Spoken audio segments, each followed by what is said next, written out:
I wanted to become more extroverted. I wanted to become more outgoing. I wanted to make friends. I wanted to touch fucking grass. October the 6th, 2021 is the last time I streamed.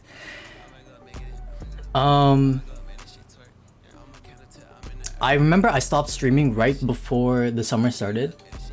It was very unexpected, but I felt like I just didn't feel right to keep streaming. If you guys remember that, like before last summer, last year, I was doing study streams. I hated that shit. I thought like maybe this is gonna be the way for me to stream because I don't feel like streaming necessarily. I feel so dry. Talking about my whole life for all of 2020, eventually you run out of shit to talk about. And even like speaking to chat can get repetitive, right? So as a person also, I feel like I wasn't growing. I had to stop streaming then. A couple months later, I think it was like a 2-month break, I went back onto Twitch. I streamed for 2 months, like September, October, maybe a solid month. And it was okay. It was cool. Like I remember someone in chat actually showed me Yeet.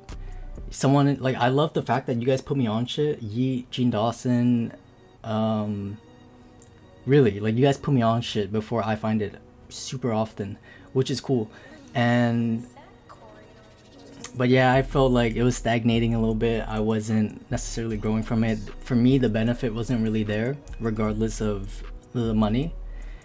The money can come anytime, but like life experiences, I feel like I have to take more advantage of that.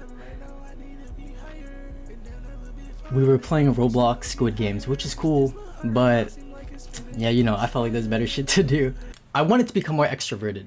I wanted to become more outgoing. I wanted to make friends. I wanted to touch fucking grass. Even before COVID, honestly, I wasn't really touching grass. I would play games most of the time or just be in my room. I had like Laura was my best friend, you feel me? And I understood that to get to where I want to be in life, I have to become more capable of being social, talking to people, like the connections and all that shit. I also like, I love people and I wanted to be able to connect with people better. Before, I remember I would tell you guys all the time, yo, I'm so introverted. You guys think I'm extroverted, but actually when you're like making YouTube videos, it's a script or you're talking to a camera. So it's easy to be more outgoing, extroverted. You can edit it too. Live streaming was cool because live streaming in a way was like having training wheels. I can ignore whatever I want to ignore in chat. If someone says something stupid or someone says something I don't want to respond to, I don't have to. But it was cool because while people were losing their social skills during COVID, I was really building it hard. But got to a point, I just capped. There's not much more to do. And the next step was to touch grass, meet people, and be humiliated, experience life. If you guys remember the YouTube video, this video is for the creative kids with too many self-doubts. I reached out to my friend Jotham. I don't know if he's here right now. He was probably one of the only people who I knew of that was in the creative scene here in Vancouver from high school. And in general, like he was the only creative person I knew. So I reached out to him because I knew he had a lot of connections and he had a lot of experience in it. We linked up, talked all night, and he said, no offense, bro, but nobody knows you here. Which to me, obviously, no surprise. I don't even know anybody else here. His photography is so special to me because if you meet this guy in person, man, he is one of the most charismatic, nicest guys, most real people like you'll ever meet. Jody. He's like the most, in a way, emotional persons that I know of. And I think that's what makes his photography. Met him. I was trying to look for models for Real Angel House. So what I did was I went on his profile, clicked on his following, looked at people, check out who got the looks.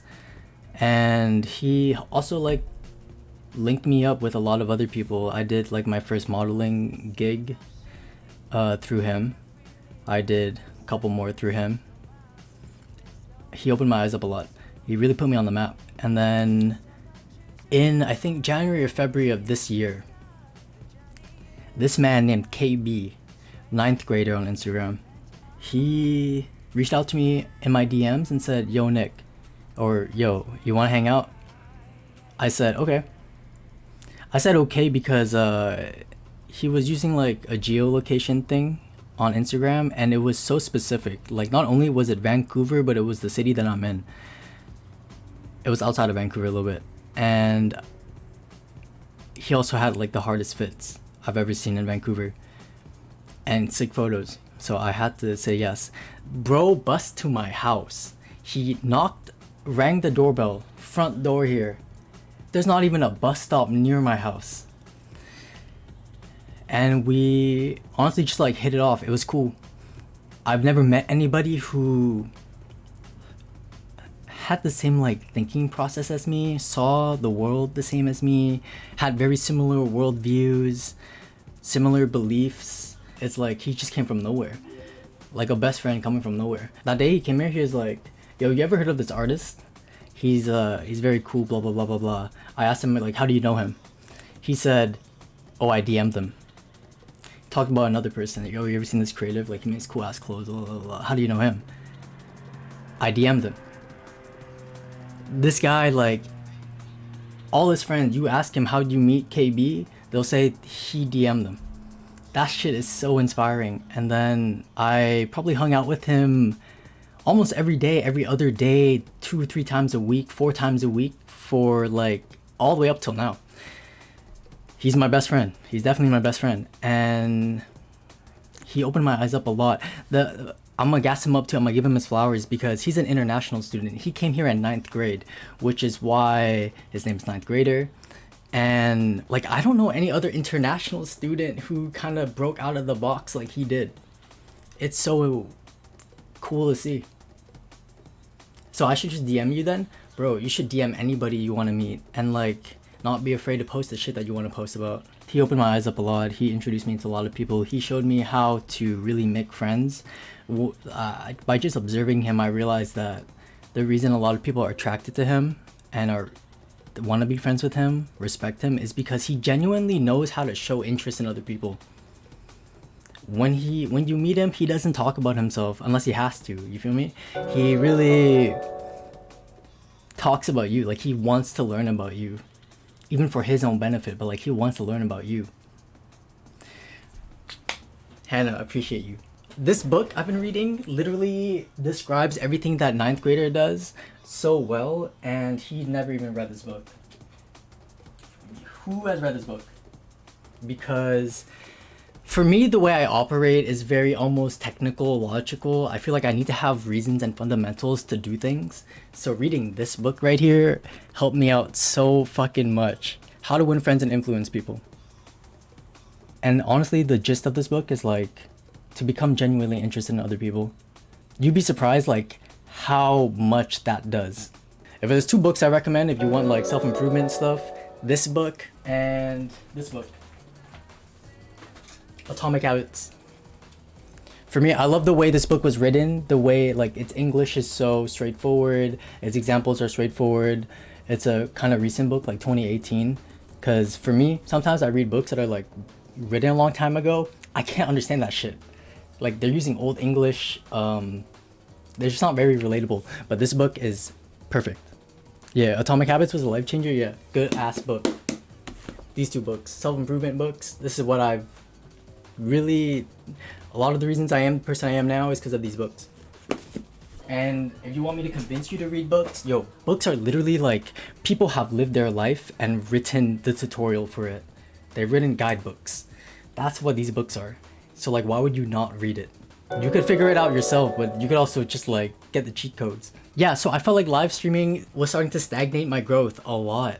It felt hard to disassociate myself from the perception that I had of myself by streaming. I don't know if that describes it so well, but if you can imagine like live streaming, reading chat, having people talk about you every single day, every other day or whatever, it is pretty hard to change out of the person that you are. So I felt like it was necessary. I had to just stop streaming. This one is so rare, I don't feel like a lot of you guys know about it, but I did an interview with another Twitch streamer sometime last year. His name is Will Uyurin, and for me, it was terrible. The result of it was terrible in my opinion because it just didn't meet my expectations. I was so shy. I was very nervous, and I didn't say and speak the way that I wanted to speak. I realized after that I have a lot of room for growth. I gotta change. And I gotta do something about it because at the same time, during that time, I was talking with you guys about how I wanna do podcasts. I wanna interview other people and stuff. I wasn't gonna be able to do it if I was still like that. Yeah, I collabed with him. I did a little he interviewed me, which was amazing, by the way. I totally saw that becoming more extroverted, making friends, touching grass, creating more life experiences for myself outside of streaming, I will become a better streamer. I don't regret anything. Like, I had to stop streaming. The streams are gonna be better than it ever has, like just 10 times more accelerated. If I was still streaming for a year, I probably wouldn't be this person for another 2 years.